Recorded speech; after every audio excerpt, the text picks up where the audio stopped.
Schoolers are visual learners, and in this activity, they see the math problems written out on each cloud, which helps them with reading and understanding. This craft also has a great motor skills component.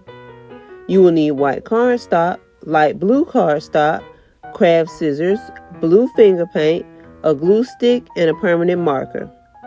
Start by cutting out a few blue clouds.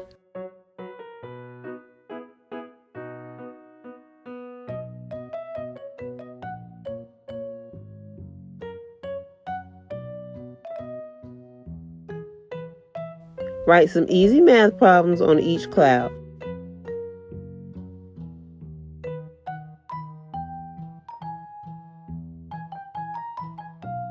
Glue the clouds on the white paper, making sure to leave room to add the answers.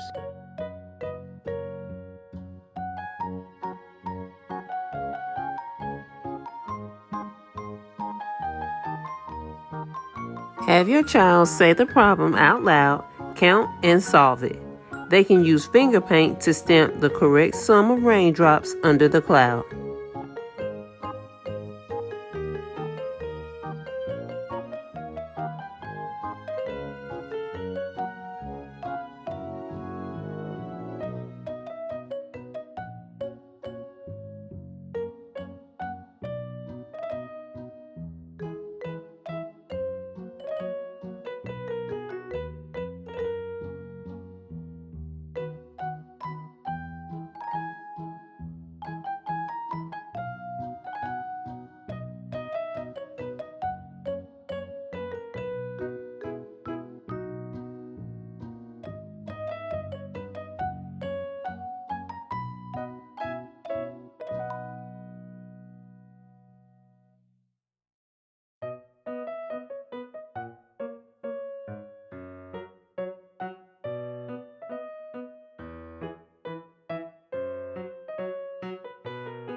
Thanks for watching, and make sure to like and subscribe.